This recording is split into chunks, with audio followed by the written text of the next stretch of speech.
Close your eyes, if you like, and let your shoulders drop. Tonight, there is nowhere to be and nothing to do but listen. We are going back, far back, to a thin green ribbon of land laid across a desert, where a slow brown river rises every year like clockwork and turns sand into life. This is the story of ancient Egypt. 3,000 years of kings and floods, pyramids and quiet villages, told slowly, gently, so that you can drift wherever your mind wants to take you. There is no need to remember any of it.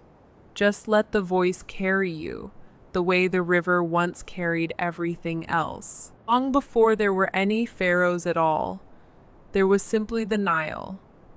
Every single year, far to the south, mountain rains and melting snow swelled the river until it spilled calmly over its banks, spreading a soft black silt across the fields on either side.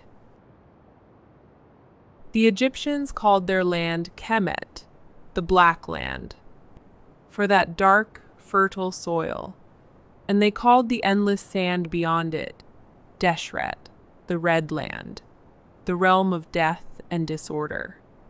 Between roughly 5,000 and 6,000 years ago, small farming villages grew up along this narrow strip, planting wheat and barley in the wet ground after the flood receded, herding cattle, fishing in the shallows, weaving baskets from reeds. There was no single Egypt yet, just clusters of settlements strung like beads along the river, each with its own small chief, its own local god, its own quiet rhythm of planting and harvest. Slowly, almost without anyone noticing, these communities began to trade with one another, to share techniques for irrigation, to look more and more alike. The river was patient. It simply kept flooding, kept feeding the soil, kept setting the pace that everyone else would eventually follow. Around 5,100 years ago, something changed. The many small territories along the Nile had slowly folded into two larger kingdoms. Upper Egypt in the south, where the river ran through narrow desert cliffs, and Lower Egypt in the north, where it fanned out into the wide green delta before reaching the sea.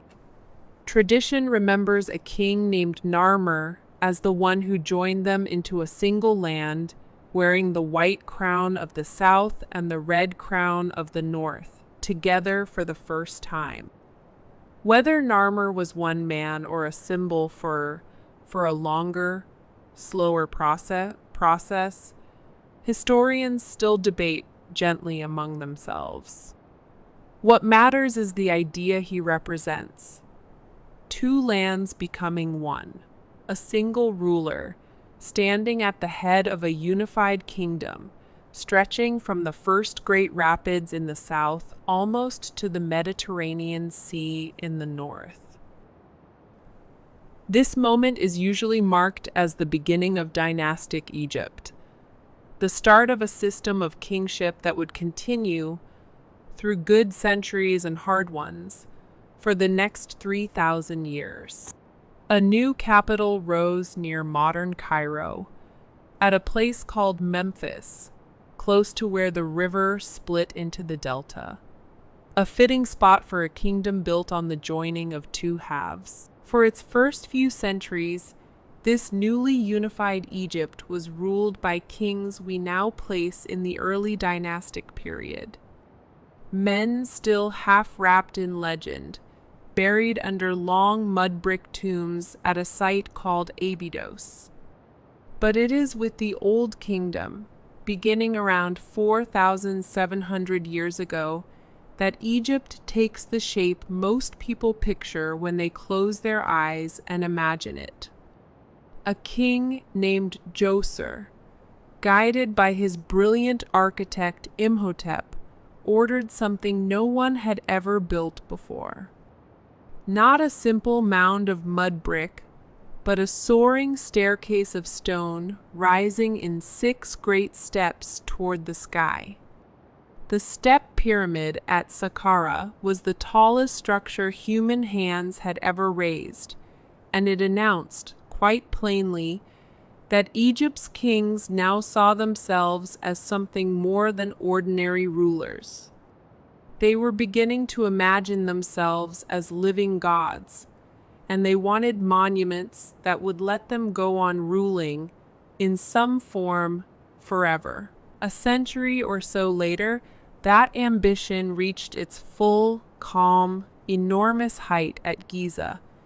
King Khufu commanded the building of the Great Pyramid, over 2 million blocks of stone, some weighing as much as a small car, cut, hauled, and stacked with such precision that for nearly 4,000 years it remained the tallest building on Earth. Beside it, his son Khafre raised a second pyramid almost as large, along with the great watchful figure of the Sphinx, a lion's body with a king's face, gazing eastward toward the sunrise. A third, smaller pyramid nearby belonged to Menkaure. These were not built by armies of enslaved people, as old films once imagined, but largely by rotating crews of Egyptian farmers, working during the months when the Nile's flood covered their fields and there was no planting to be done. Men who left behind their own graffiti, calling themselves proudly the Friends of Khufu. It was a nation gathering its whole strength, season after season, to lift its kings a little closer to the stars. But most Egyptians never saw the inside of a pyramid, and most of their lives moved to a far gentler rhythm than the one etched in royal stone. Every year followed the same 3 seasons. Akhet, the flooding, when the river rose and villages became islands, linked by boat. Peret, the growing season, when the black mud dried just enough to plant wheat, barley, flax, and vegetables. And Shimu, the harvest, when the grain was cut, threshed, and stored before the whole cycle began again. Most families lived in simple mud brick houses with flat roofs, cool in the heat, clustered close to the fields. Bread and beer, both made from grain, were the foundation of almost every meal, alongside onions, lentils, dates, and fish, pulled fresh from the river. Children played with clay dolls and small wooden animals. Farmers watched the sky and the water level with the quiet attentiveness of people whose whole lives depended on the river's mood.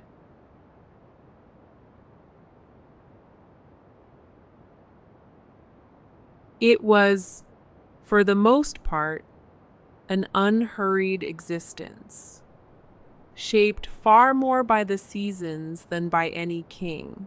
Hovering over all of it was a vast, layered world of gods, as numerous and varied as the creatures along the riverbank. Ra, the sun, sailed his boat across the sky each day, and through the perilous darkness of the underworld each night. Osiris ruled the realm of the dead, having himself died and been restored, at least in part, by the devotion of his wife, Isis, one of the most beloved goddesses in the whole pantheon. Horus, their falcon-headed son, was seen as living on in every reigning pharaoh, while his rival Set embodied chaos and the wild, untamed desert. Great temples rose in cities like Thebes and Heliopolis, tended by priests who bathed and dressed statues of the gods each morning, as though they were honored guests, believing that these rituals were what kept the sun rising and the river flooding on schedule. For ordinary Egyptians, religion was not a separate part of life reserved for one day. It was woven quietly into the planting of seeds, the naming of children, the amulets worn against evil, the small offerings left at household shrines at the end of a long day. Death, to the Egyptians, was not an ending so much as a difficult doorway. They believed a person carried several linked spirits, the Ka, a kind of life force, and the Ba, something like a soul with the freedom to travel, and that after death, the heart was weighed against the feather of Ma'at, goddess of truth and balance. A heart lighter than the feather passed on to a green, fertile afterlife, much like the best of the Nile Valley itself. A heavier heart was devoured and simply ceased to be. To help a person survive that journey, the body was carefully preserved through mummification, a process that could take 70 days. The organs removed and stored separately, the body dried with natural salt, then wrapped in fine linen, layer upon layer, with protective charms tucked between the folds. The wealthy were buried with furniture, food, jewelry, and small, carved servant figures meant to work on their behalf in the next world, while poorer families did what they could with simpler means. But the underlying hope was the same for everyone, that life, in some gentler form, would simply continue. No golden age lasts forever, and around 4,200 years ago, the Old Kingdom slowly came apart. A long run of low Nile floods brought famine. The power of provincial governors grew as the central government weakened. The old certainties frayed. This is the era historians call the First Intermediate Period, a stretch of division and local rule that must have felt, to the people living through it, far less dramatic than its name suggests. Mostly just smaller kingdoms, quieter courts, and a slow waiting for things to settle. Settle they did, when a ruler from the Thebes named Mentuhotep II reunified the country and opened the Middle Kingdom, a period many Egyptians themselves would later look back on as a golden age of order and culture. Kings strengthened the borders, extended control south into Nubia to secure gold and trade, and reorganized irrigation to reclaim more farmland from the desert.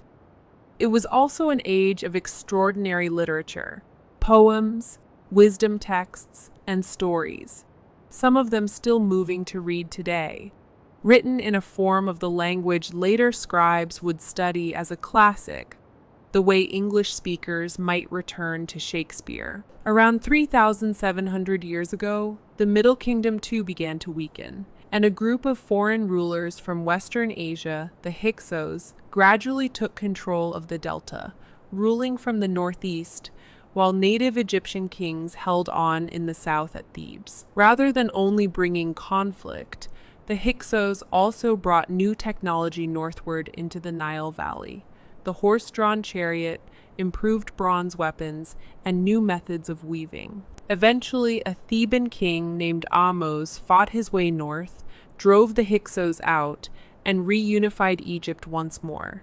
opening the era we call the New Kingdom, the period of empire, when Egypt turned outward for the first time, sending armies into Canaan and Syria, trading ships south to the fabled land of Punt, and drawing in wealth and tribute from a wide arc of the ancient world.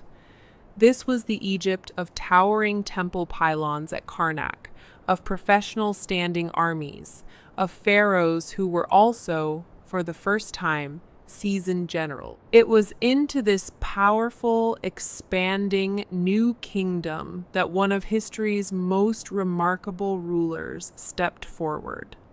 Hatshepsut, widow of a king and regent for her young stepson, Thutmose III, she did something almost unheard of. She had herself crowned pharaoh in her own right, sometimes shown in official art with the traditional false beard of kingship, not to disguise her womanhood, but to signal visually that she held the full authority of the office. Rather than favoring war, her roughly 20-year reign favored building and trade. She raised elegant monuments, including a temple at Deir el-Bahari so gracefully terraced into the cliffs that it still draws visitors today. And she sent a famous expedition down the Red Sea to Punt, returning with incense trees, ebony, ivory, and gold. After her death, her stepson Thutmose III grew into one of Egypt's greatest military leaders, expanding the empire to its widest reach. But for 2 calm decades, it had been a woman's steady hand guiding it. A few generations later came a far stranger chapter. The pharaoh Amenhotep IV, midway through his reign, changed his own name to Akhenaten and attempted something radical, turning Egypt's religion away from its vast family of gods toward the worship of a single deity, the Aten, the visible disk of the sun itself. He built an entirely new capital city in the desert, Akhetaten, far from the old religious centers, and encouraged an unusually intimate, naturalistic style of art, showing the royal family, himself, his famous wife Nefertiti, and their daughters, in tender, informal scenes rarely seen in Egyptian art before or since. Nefertiti herself became one of the most recognizable faces from the ancient world, immortalized in a painted limestone bust of extraordinary, serene beauty. But the religious revolution did not outlive Akhenaten. Within years of his death, the old gods and the old capital were quietly restored, the Aten's temples abandoned to the sand, as Egypt settled back into its long, familiar rhythm. Among Akhenaten's successors was a boy who came to the throne around the age of 9, reigned less than a decade, and died young, probably still in his teens.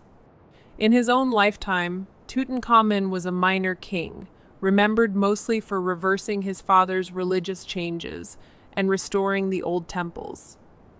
But because his small tomb in the Valley of the Kings was hidden and largely overlooked by later robbers, it survived almost intact for more than 3,000 years, until the archaeologist Howard Carter opened it in 1922. Inside, room after room glimmered with gold. A solid gold funerary mask, gilded shrines nested one inside another, chariots, jewelry, furniture, and the young king's own mummified body, still wearing rings on its fingers. It became, quite unexpectedly, the single most famous archaeological discovery in history. A brief, ordinary reign turned, by sheer accident of preservation, into the world's clearest window into the glittering wealth of Egyptian royalty. If Tutankhamun is remembered for his tomb, Ramesses II is remembered simply for the length and grandeur of his reign. 66 years on the throne, one of the longest of any pharaoh, stretching across most of the 13th century before our era. He fought the Great Battle of Kadesh against the Hittite Empire, a fierce and inconclusive clash of chariots that he nonetheless had carved across his temple walls as a triumph. And years later, he signed with the Hittite king one of the earliest peace treaties in recorded history, a copy of which still hangs, translated, in the halls of the United Nations today. He built more than any pharaoh before him: the vast hall of columns at Karnak, his own mortuary temple, the Ramesseum, and most strikingly, the twin rock-cut temples at Abu Simbel, their facades carved with 4 colossal seated statues of himself, gazing out over the desert toward Nubia. He fathered more than 100 children and lived, by ancient standards, to a remarkable old age, so thoroughly identified with Egyptian greatness that 9 later kings took his name in turn. Behind these famous names stood thousands of skilled, mostly anonymous people who made the new kingdom's grandeur possible. In a small desert village now called Deir el-Medina, the state housed the specialized workers, painters, sculptors, stonemasons, who carved and decorated the royal tombs in the nearby Valley of the Kings. Because their work was secret and their skills valuable, they lived apart in a purpose-built community. And because they were literate, they left behind an unusually rich record of ordinary life: pay disputes, gossip, love, poems, even what may be history's earliest recorded labor strike, when workers laid down their tools over late food rations.